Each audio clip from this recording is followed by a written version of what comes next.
thanks for coming together today. This came out of a conversation, with Adeline and Aaron before Christmas about, this. I mean, it's challenging to recruit mentors anyway, and doing it for the first time, is there's lots to learn about that, and we're in a tough economic there's there's things that none of us can control that make it even more of a challenge. So we wanted to put together a session about in recruiting mentors, how to kind of get into that, what I'm calling an enrollment conversation. So when you're on the phone, or I guess not face to face, but on the phone or on Zoom with someone who's a potential mentor, just to kind of work through some of the challenges with that. But I do have a couple ideas of things to get us right into, like, what would I say? And when they say this, what would I say? But I just want to check if people have questions or places they wanted to start, just so we make sure we're capturing things that are, that matter to you. Yes, I have a question. Hmm. So should we focus like on bigger company or smaller organization to start to get mentor? Because I find it hard to contact bigger like company, you know. Right. Yeah. The I think there's an issue about who you would contact if it's a bigger company. That it might be a place to start if they have an HR department for that initial question of, is that something that there's interest, and sort of who you're kind of looking for. Like, is it, a mechanical engineer, or is it, what's the kind of background, that at least they could, you could phone just for a, could you help me, this is what I'm looking for. Is this something that you'd even be willing to talk about? And or to help me identify who I might be able to reach out about that. That might be a way to go, especially if you don't have a specific person. Like, um, I know I've heard Doug talk about, if he knows someone who knows someone, like, to use the personal network to. Mm-hmm. Um, but to me, this is very similar to, I don't know if talk about information interviews, as part of job search strategies, but to kind of hold it as initially an information interview. Like, could you help me? I'm just collecting information because I am seeking this, but I need to know more so I can do that better. People tend to be a little more responsive, right? Like, Okay. to help out in that way. Yeah, does that make sense? Yeah, it makes sense. So if I call, like, for example, a bigger company, I should ask to speak with the HR. Yeah, I think that's probably, like, it's someone who is probably willing to have that first step conversation. To refer, if you have a specific person that about, I don't think there's necessarily an issue for it. Mm-hmm. They might, though, they might have a sense that they have to get permission, Okay. depending Mm-hmm. on the company and the nature. And that's a little piece I had prepped a thing about how to kind of deal with that situation. Okay. Yeah. Thanks. Yeah. So I have a question, please. It's almost the same as Marie's, just because I'm convinced that if we go with our partners, like people we know, people that we are connected with, they will be maybe more receptive. Mm-hmm. That's one thing. And another thing, I'm taking example as YMCA, which is has a many programs, Mhm. kind of different programs. When is it possible to go and just ask for help for mentors? Because I don't think there is any issue about that, because they can be mentors Mm-hmm. for our program. I'm just Yeah. No, I think, at the beginning, I think you need to use whatever you can use to find people. And, this piece of, like, who could be a mentor, both Doug and Bruce, and in the last call, Bo and Tyler, I think, spoke to this. It's really about like, what is it you need to match? So if it's, Tyler spoke about this really well in the last call. If you've got a mentee that they're not necessarily immediately ready for employment, they're still working on things, then more basic mentorship about, workplace orientation, about language at work, those sort of things are completely good targets for what the mentorship relationship could be. And I would say that it isn't so industry specific. Someone who's, kind of gone through that and really needs kind of more of that industry intelligence, then it becomes a lot more important, because they need to network, they need to find out opportunities, employers, what maybe, trade union or association, like all of those things become what's important in the mentorship relationship. So I agree, like if you've got a mentee who, is sort of starting their employment readiness journey, or in that more foundational stage, then yeah, like having people who have, in your own organization but are playing different roles could absolutely be a match. I think it's just being clear about what that mentee is likely to need, and what, could this mentor play that role for them. And if your sense is yes, that there's enough a match, then that makes total sense. Because it is easier to start with people, right, to make this request. Like at a certain point, you do have to reach out beyond that, because you need people with different skill sets. But so I would say like both strategies are kind of needed, right?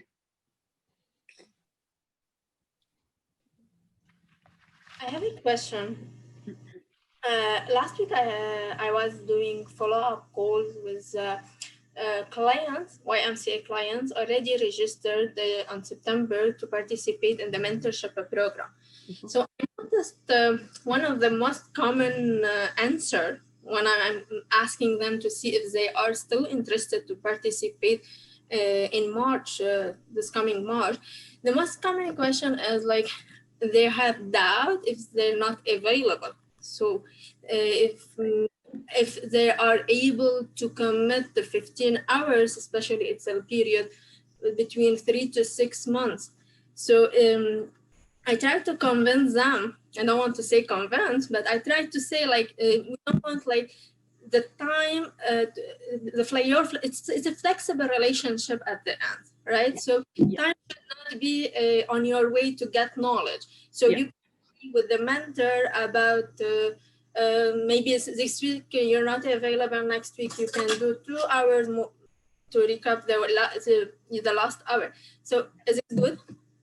Yeah, totally. Yeah, and this is one of the sort of strategies, like for either side, mentor or mentees, when people sort of say they're interested and they have an objection, like, well, I don't know if I'm available.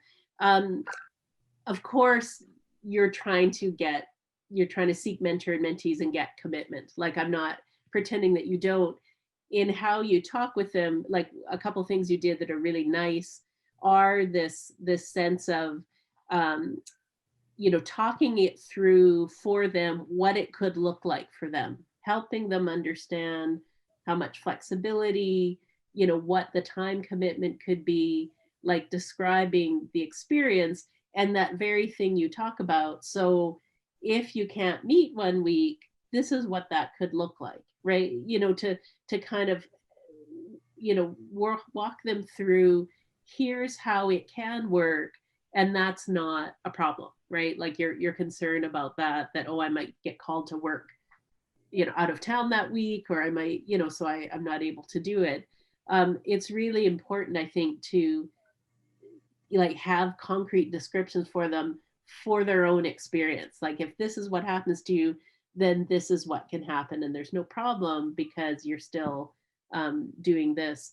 The thing that's always helpful, like when people are worried about I can't commit or I won't have the time, is to ask the question about like what do you think your priorities are going to be at that time?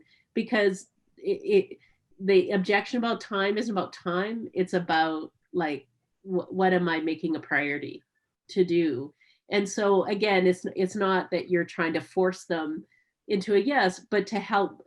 To me, like the biggest first goal when you have conversations with people is to help them clarify what they value and sort of what the nature of that commitment is, so that they can really understand it.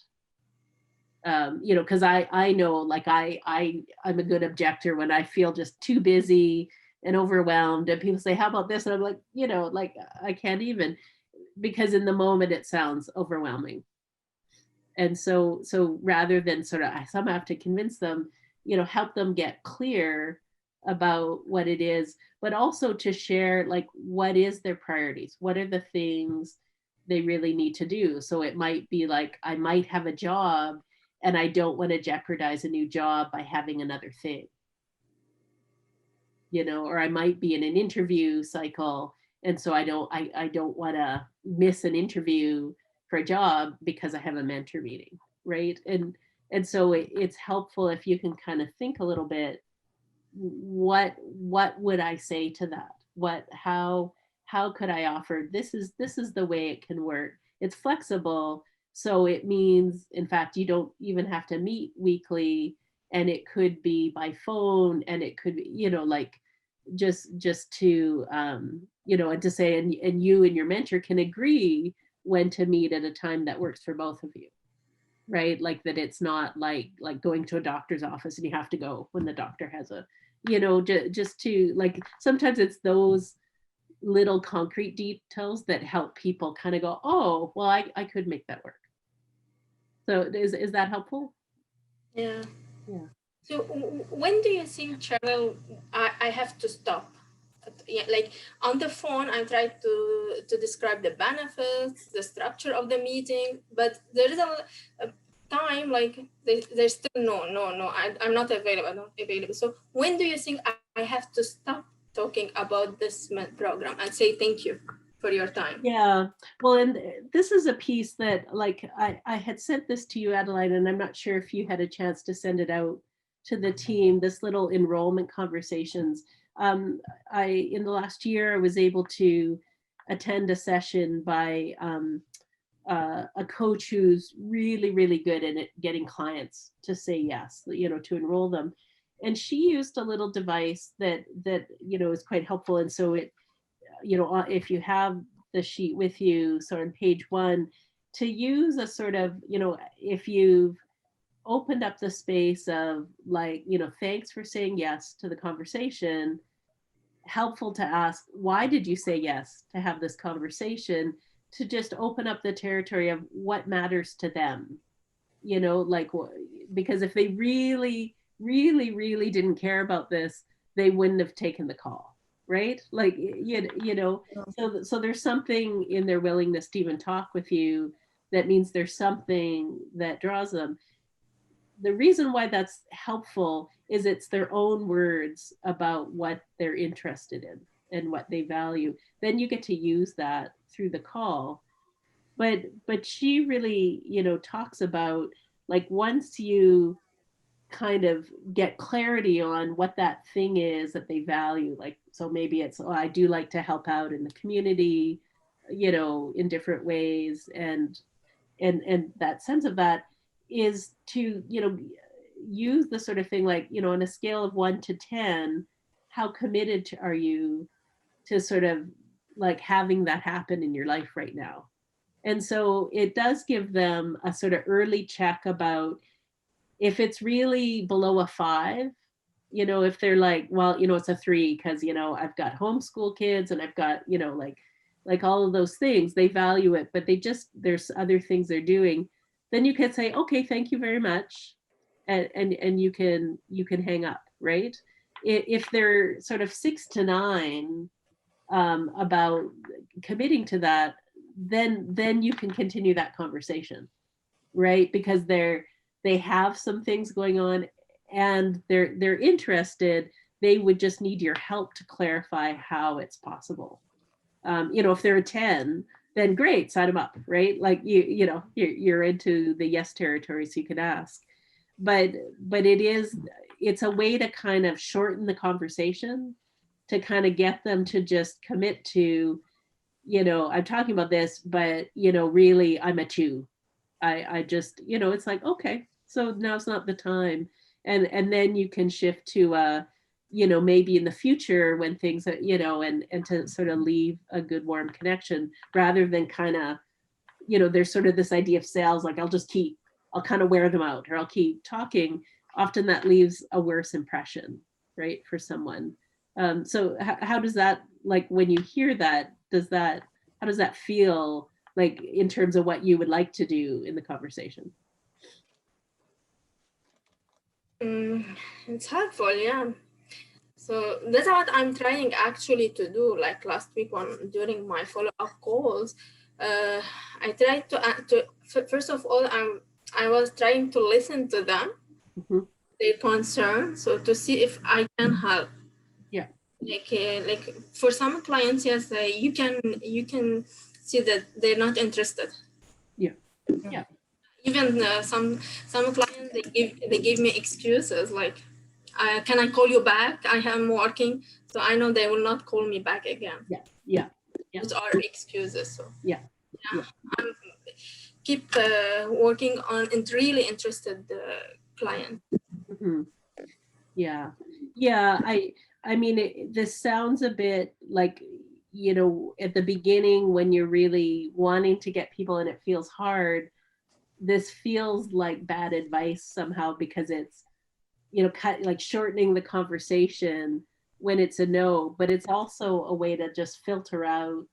So that person, even if you had gotten them to yes, they might not have shown up for meetings. They might, yeah, you know, so it is, I mean, it's a hard advice for me too. Like you know, as an entrepreneur, I want clients, but I don't want a client who never shows up, you know, so I've increased my own, like filtering people out that really aren't ready, really aren't interested, because it's not helpful. That, you know, I would rather work on attracting the right client than work with a client who just can't be bothered. Yeah, it's not about the quantity, it's about the quality. Yeah, exactly. I have a question in the same way of that. So I already sent an email to a couple of organizations that we already did partnership, and couple of organizations in town. But last meeting, you guys talked about the Chamber of Commerce. So I tried to reach to them, like I emailed them one time with the flyer and all their information. They didn't reply. I called them 2 weeks ago, and I also called them yesterday, and I leave both time a voicemail, and they never call me back or reply.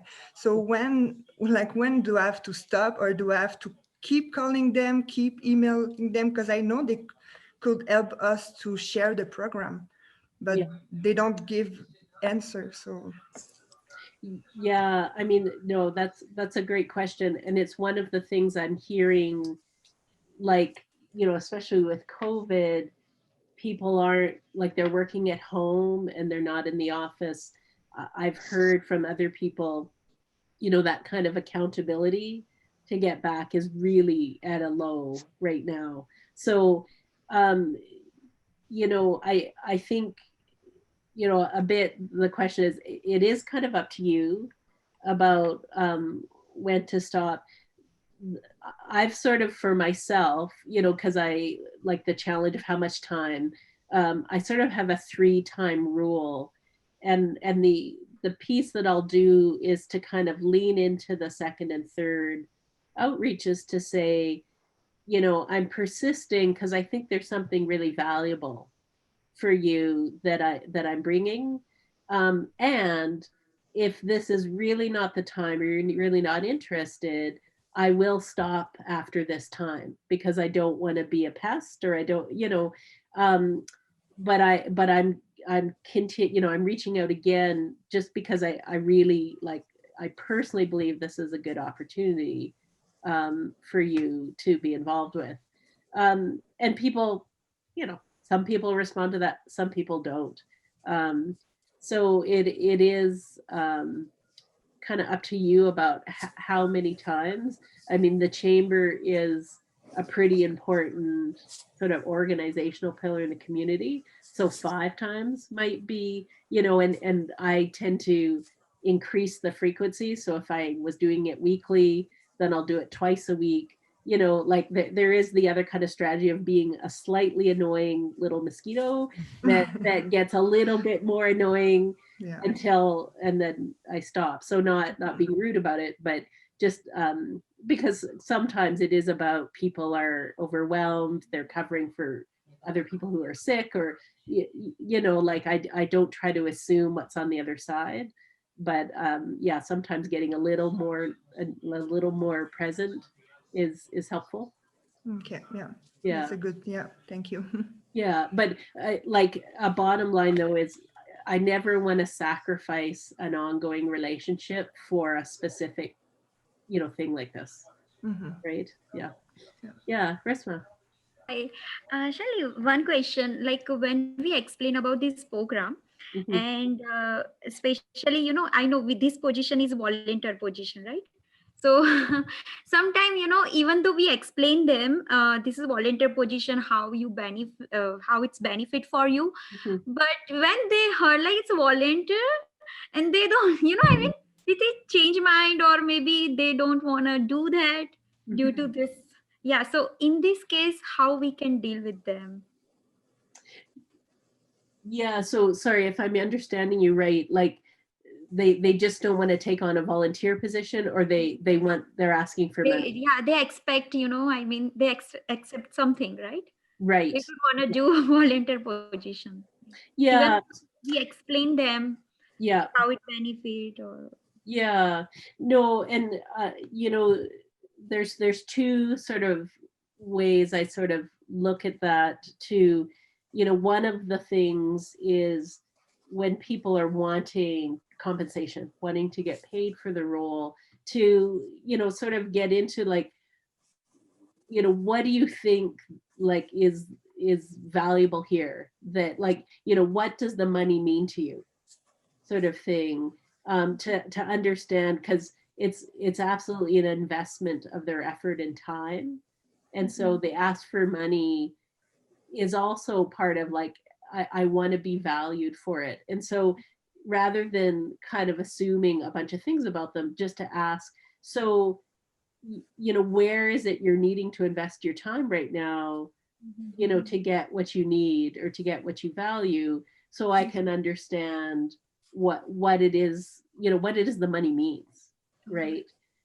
For you, because that's helpful just to understand, is it coming from, like money's really tight or work is on and off, and so just money's really scarce and I can't, again, it comes back to priorities, I can't spend any time on something that I know won't make money, or is it more from a like pride in my expertise and my position, and that I want that acknowledged? You could feel how those are two different kinds of motivations. A thing that I know Eric does, and I believe Crack does as well, it is volunteer. They really make sure they're doing a good job of volunteer acknowledgement. So it could be the form of like a formal letter acknowledging their investment in, that they participated in the impact of this in the community, or even a certificate, sort of thing. I mean, these are, not big money sorts of things. It could be about public acknowledgement, like there's ways to do unpaid acknowledgement of value and expertise. And so you could always, depending on if they're really about, I'm barely making rent and I can't, like, so there's a real scarcity issue and they actually need the money. If it's another kind of reason about wanting that acknowledgement, then you can talk about, here's the ways, like we're just piloting it, but here's some of the ways we are going to acknowledge our mentor volunteers, you know, and how that, you know, will be, you know, sort of a positive thing. I mean, in a business world, it's always something like I always want them to have as something they could use on their resume. They could use, you know, that shows who, you know, sort of their quality and characteristics. And so that's why the kind of more business like acknowledgement letter or, you know, that's the currency you do have. But the challenge very much is if you don't ask the question, you don't know Yeah. what that's about. You know, it could be they're working in an area that this kind of professional volunteerism isn't typical. You know, like I'll just tell a quick personal story. I just established an incorporated business and so asked people to sit on my board. But of course, you know, like we're just getting started this month. So there's no money, there's no, you know, there's no pay to be on my board. And my business collaborator said, well, who will do that? Because they come from a certain kind of background that kind of volunteerism just isn't a thing. And I said, you know, when I worked as a leader downtown, like I was expected to be on 2 to 3 boards at any one time because of the networking, because of the, you know, like it was a way to show how I was developing my leadership. And I was actually almost required to do it, which was a huge difference. Right. And so sometimes that's also a thing to kind of explain as, yes, we're just getting started, but it can really, when you start to go for jobs that have any kind of seniority, even if it's in trades, like it reflects on who the person is, not just what they can do. Yeah. Which they may not value. Like this is this challenge of like in convincing people, if it really isn't a priority, if they really have then it's a no. But to help kind of uncover what their reasons are, and then to be accepting, right? If that's what their choice is, because you're wanting people who actually want to volunteer and want to make the commitment. And so it's not you know, for the no's, I call it the positive no's. When I've gone through that and it is a no, but there's a really positive impact. I know that doesn't help you immediately with the pilot. It might help with the next round. Yeah. Thank you. And this is all part of, you know, we've been very clear with the funder, like this is hard, like all, you know, Bruce and Doug still can have challenges. You know, they're good with their core of mentors that they've built up over the years, but now they've got people who need this sector and they don't have, you know, so it's not like a problem that ever, you know, ever goes away fully. It's just how do you address that? And so a big part of this project is whether you get, you know, the 5 to 7 matches or not. I mean, obviously, we're doing everything we can to support you to do that. What do we learn about the process of that helps the next time, the next organization? So is that helpful, Esma? Yeah, of course. Yes. Okay. You know, Cheryl, one of the nice messages we received from an interested new mentors, he's interesting to be a mentor just to get back to the community. Like what he was a newcomer, like when he moved to Canada 25 years ago, and the community was there to help him build his career. So it's nice to hear that from a person. He's an older man, so just he wants to give back to the community. Yeah, and I think there's you know, I know with the videos from Lethbridge, some of them interviewed mentors, and they say exactly that, you know, so it can be helpful to bring in the stories of why people have said yes, you know, what it means to them. I think, Stella, to your point, you know, asking people, you know, but also people who might have been there, you know, that could have been a mentee 3 years ago, 5 years ago, 10 years ago. There, you know, there's an instant understanding of that place and often willingness to give back. and the benefit, of course, Doug, if he was here, would say, many of their mentors are mentees after 5 years and they come back because they had such a good experience as a mentee. They want to be a mentor. You're just building that, that kind of lovely community circle. But I would say, for the yeses you have, share the story of what their yes was about, so people can get the challenge. Always when it's something that's new and unfamiliar, people are concerned about what they don't know. And so anything you can communicate that makes it more concrete, like tells a story that they can go, oh, I can see myself in that story, then they're more likely to be yes.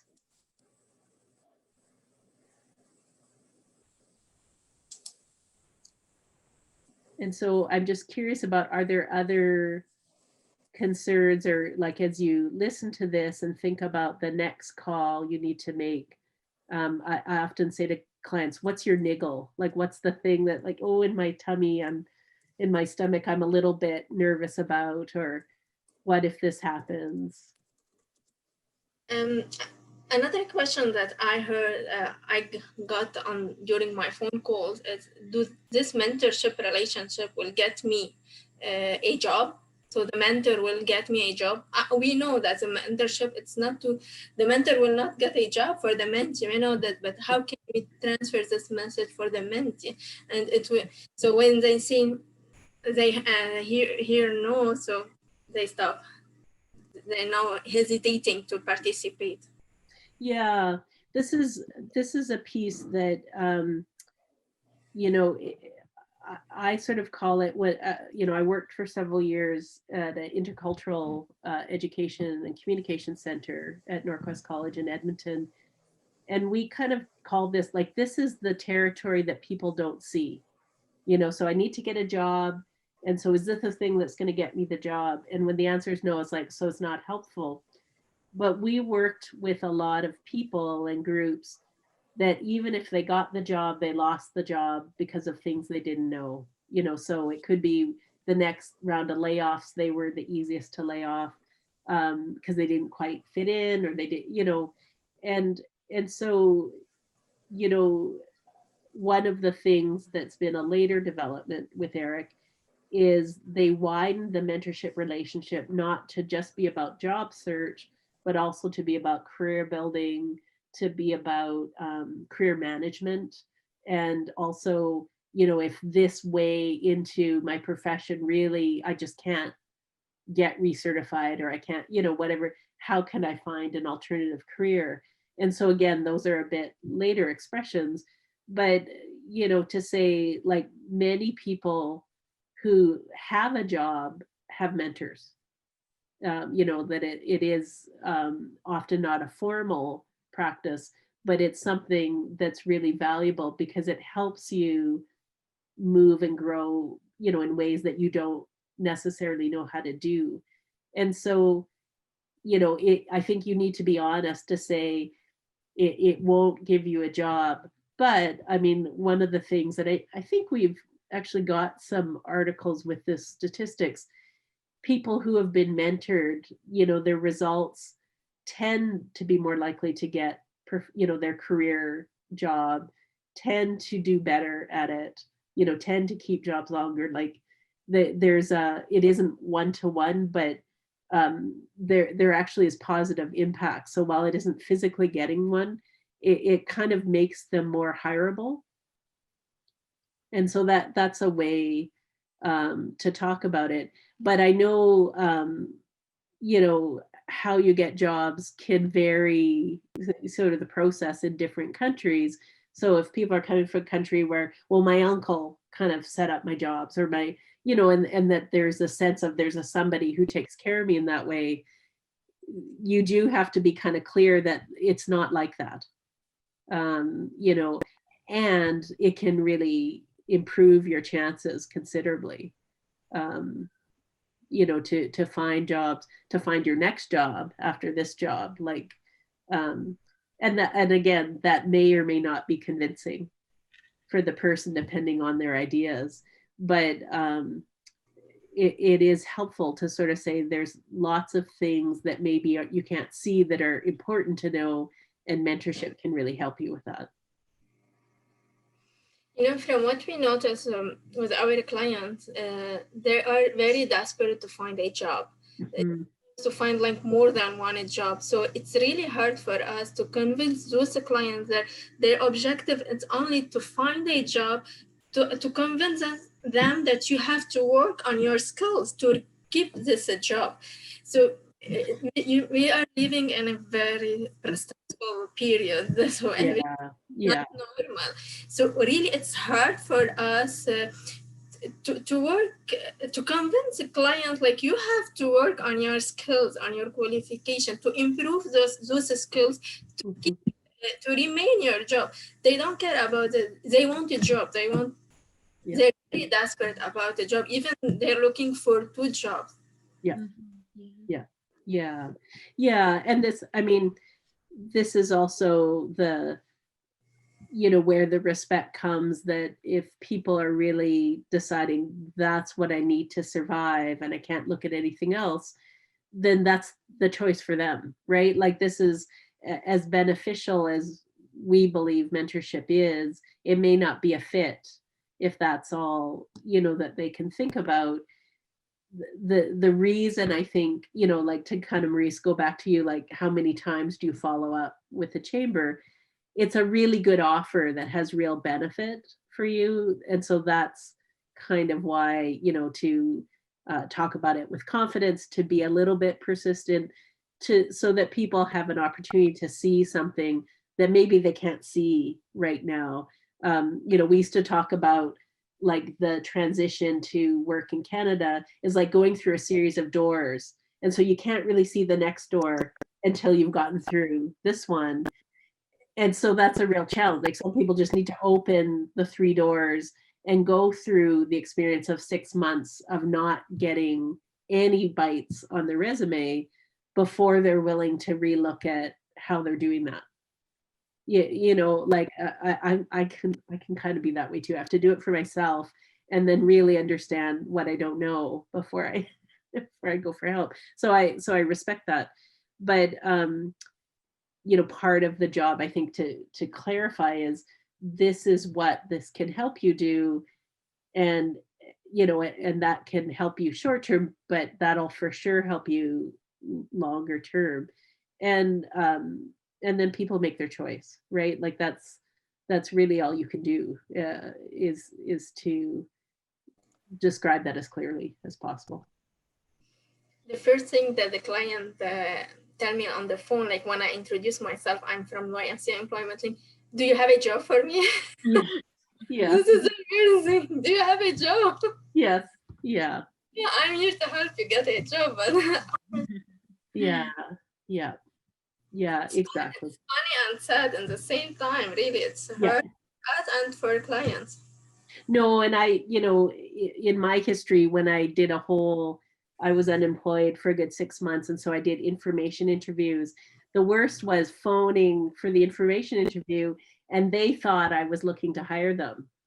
So it was a really awkward conversation. They're really excited at the beginning, and then as we talked, they realized,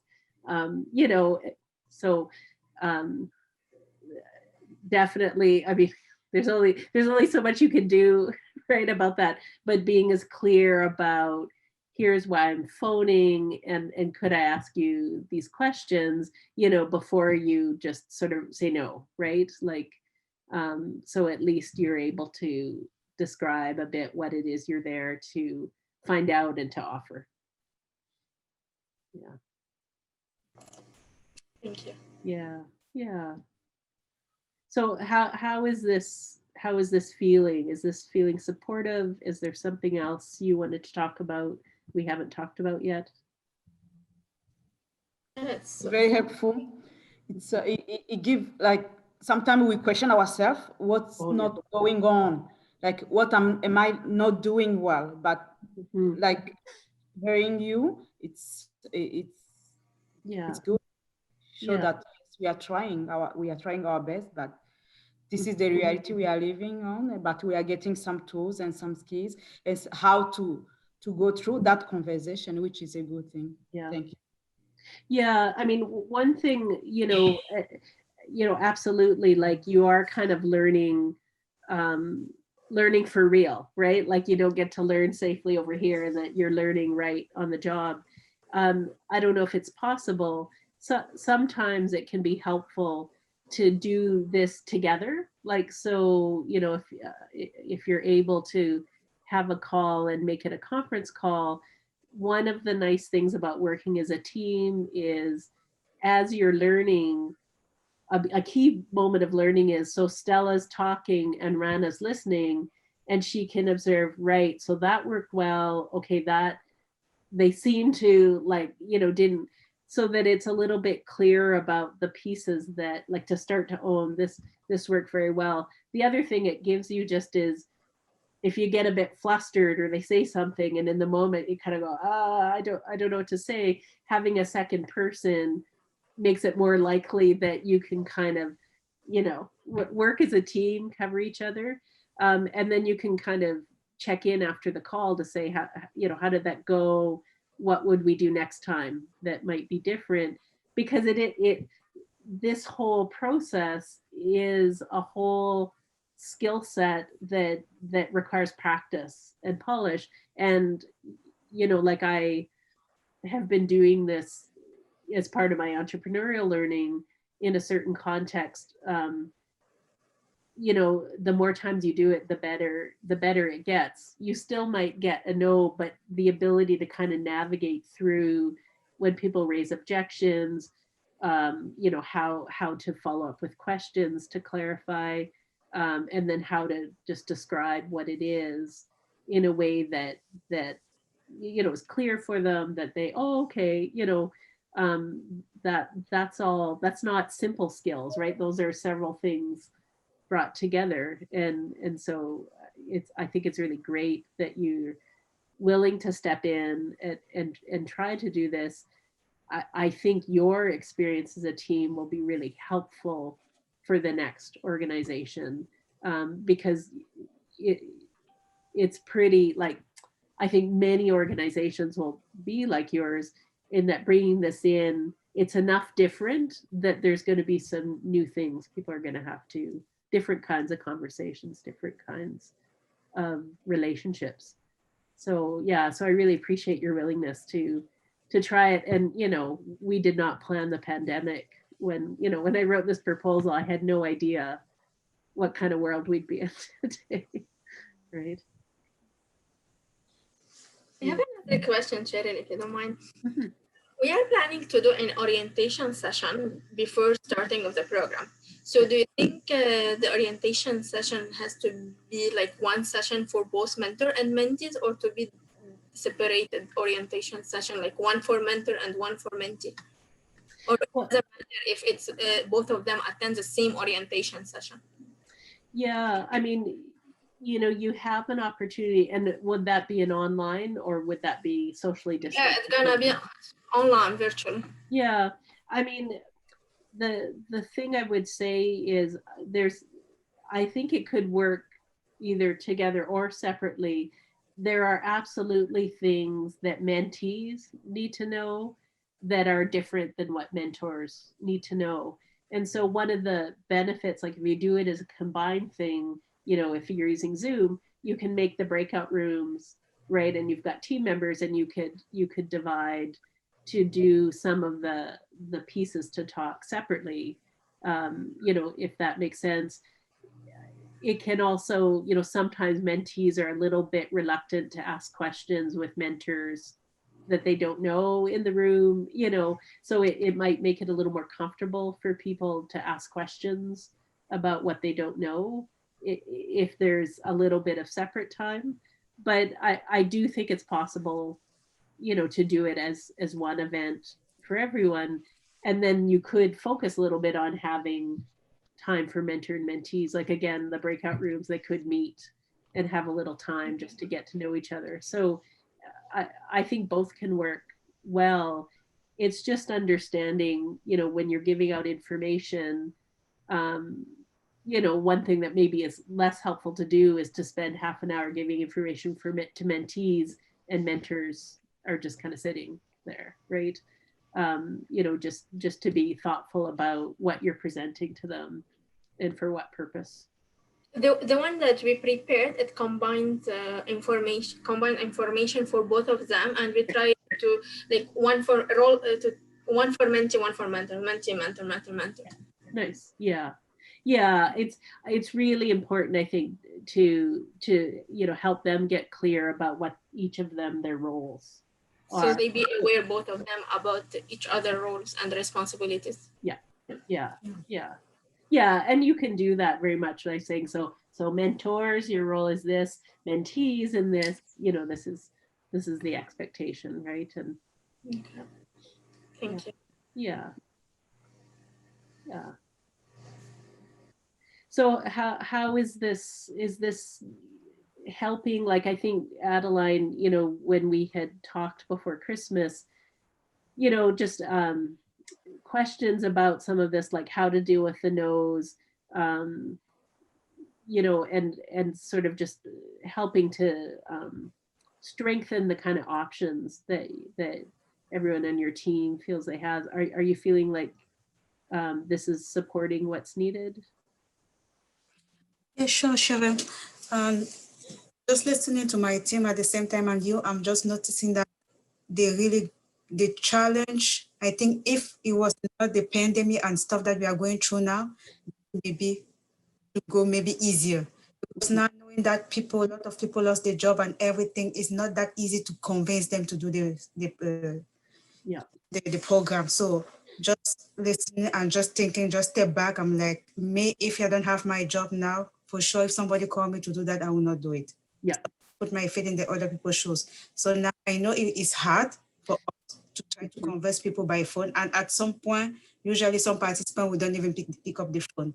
Yeah. So now that you are explaining to us how to do, it's really good. So I think after this meeting, we will have more idea, more how to manage that, knowing that it will not be easy, but that is life. Right? We always need to have challenge and everything. So Yeah. Yeah. You know, and one strategy, and I think Doug may have mentioned this in one of the community calls, you know, like the power of relationships. So if you have even one or two yeses, you know, do they know anybody that might be interested? Like, you know, I'm sure I've heard Doug say, you know, he just tried anything that he thought might work, right? And so, you know, that may also be a question if you have people who've said yes and you're planning, you know, the orientation, to just as a way to retouch and sort of say, yeah, you know, just a reminder about the orientation. You know, is there anybody you know that you think might be interested in mentoring because they might have like-minded friends, like-minded colleagues? They may not, you know, like the challenge of they may not be a perfect fit for mentees, but again, if it's depending on what you're needing your mentors to do, that you know, it's a way to start getting, you know, a group, right? Like, Mhm. yeah. But yeah, I would just say, like Stella was just saying, maybe try in the YMCA organization, and we have a lot of, we share, we send email to all the tree program there, so they know that we have the program and they are trying to refer people that they know. Because I try to speak with my colleague or some are like, yes, I'm working part-time too and stuff like that. I will see, but now everything depends of what we are looking. Sometimes we will have, at the end of, we are collecting data now, after we need to say, okay, we have mentees on this, we need to match with this type of mentor. Because at some point it's like, yes, we have mentor and mentee. Are they going to match together? So that's another issue, because sometimes you can have mentor on engineering and we have mentee in accounting, and that will be another challenge that we'll be facing. Yeah, exactly. And like, I know we had touched upon this at a very early stage, I think in conversations with Erin, you know, the possibility to go outside of the community, but within the industry as a potential option, especially since, you know, really the mentorship connections are not going to happen in person. likely, like maybe March will be different, but it may be a situation that it's online or by phone. Anyway, does that feel like a possibility to explore?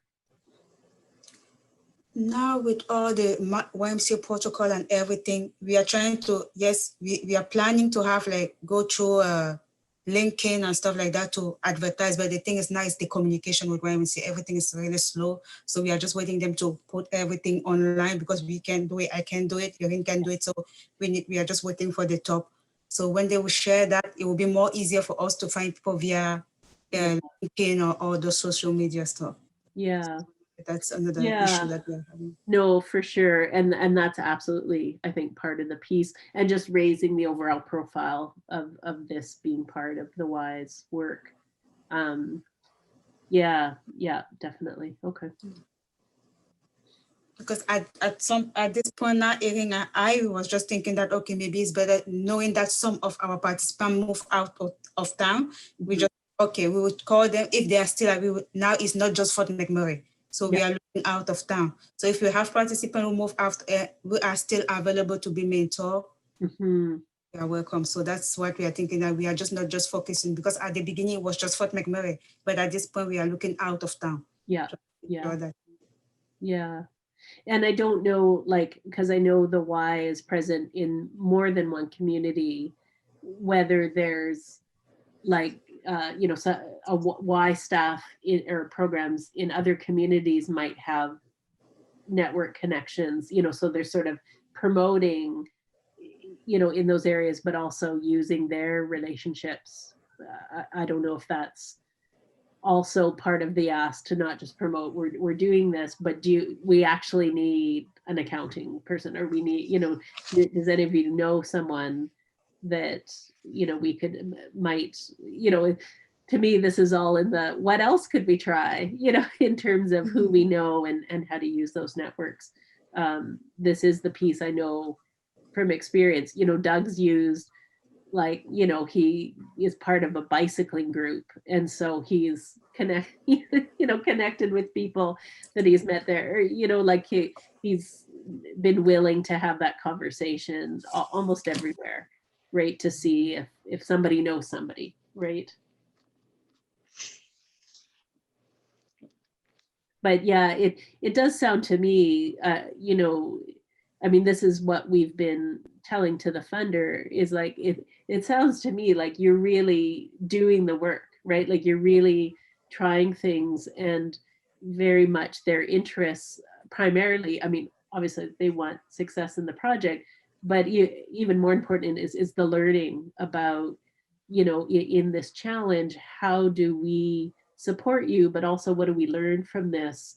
So because every organization will go through this challenge, right? That takes up mentorship. Like you don't just start with a group of people, and you might if you have some sort of programming that has a set of volunteers who are, thrilled, but I think most organizations will have to build from the ground up. So I really appreciate, your willingness to go into this, and we're kind of learning together how to make this part a little bit easier for the next person and for yourselves. I think also we have to acknowledge that we are running a new program. So we don't know anything about it. We are learning that. So we don't want, this program to make pressure on us. So I don't know if you agree with me, Cheryl. So I think it's good to start with even 5 per participant, and really interested participant, than to get a high number and make us trouble and make us so the relation will be not working well.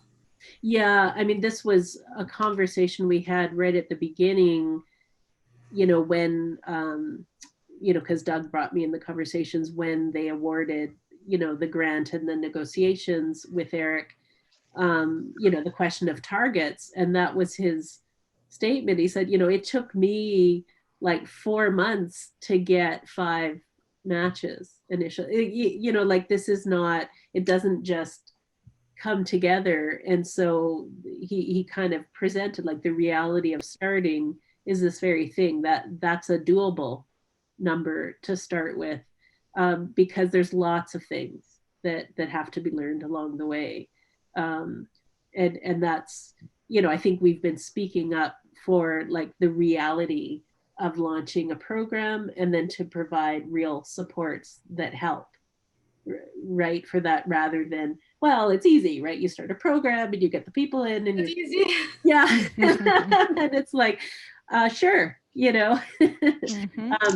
this is one of the ways it's different, is if you just had to get mentees in the room, that would be easier, right? Because there's something that they want and they, and it's available. And so this is one of the ways it's a little bit different, is setting up the matches. It's a different kind of recruitment. One of the things Bao said on Tuesday as well that I like from Craig, he said, specifically, if you get 5 matches, you have 10 alumni, right? So you have those 5 mentors that some of them might come back. And then you also have 5 mentees, some of whom might come back as mentors at some point. And he's like, it multiplies really quickly. So if you get another 5 and another 5, before you know it, you are building that up. So like, it's okay to start with just a few and know that you're going to build it. So I put that in the article because I was like, that's really good to think about. Yeah. So yeah. Yeah. There's nowhere to start but the beginning, right? Exactly. Yeah. That's the question that comes to my mind right now. So the program has a start date on March, but what if I have a birth client, like he can on May?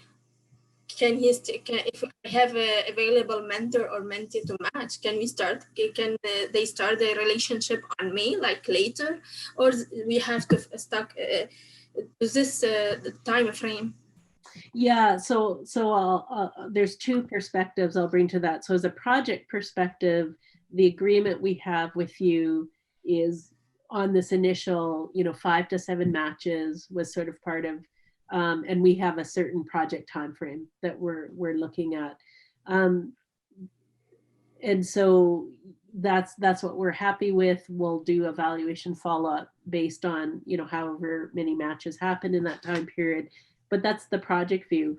The question I can't answer, and I think this is the question for like Adeline and Aaron and people further up, is to continue this as the why.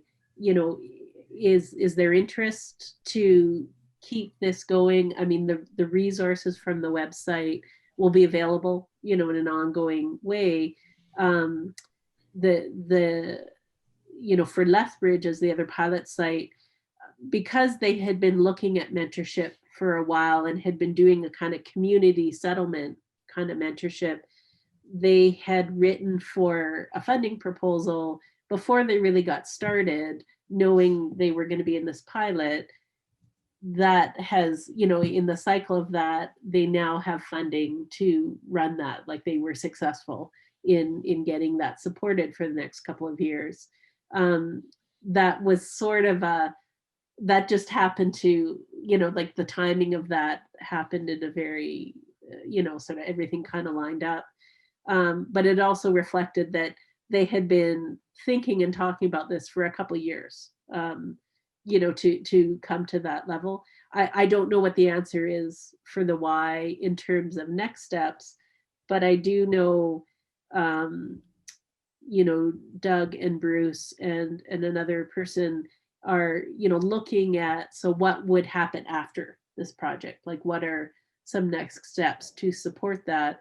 I also, that's also dependent on, funder money. And so I don't know where that lands. I know there's a really strong intention to figure out how to support this to keep going. And so in the short term, I like your answer, like, so someone shows up in May, that would depend on what the why decides to do about, continuing or how they support that. And we would be, we'll be around in a project way to, like, if there's things we can help with that, then we're here. But that's sort of, for the project scope, it really was this first pilot matches is what we agreed to do. with a hope that that creates, you know, some momentum to go forward. Sounds good. Thank you. Yeah. Yeah. So I know we had sort of set the time for 75 minutes, but I'll just check in. I'll come back to my question. Are we still okay with the recording kind of going out?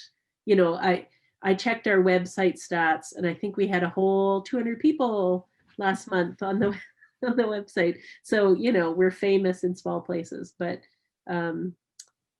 yeah, so we'll do that. But I'll just, if there's any further questions, or, you know, Annette and I and Doug and Bruce and Bo, you know, we're not going away, so we're available. An email or a phone call is always possible. But I also want to respect your time, because I know this is not the only thing you're doing in your lives, and you could be homeschooling too, and you could be, you know, Mhm.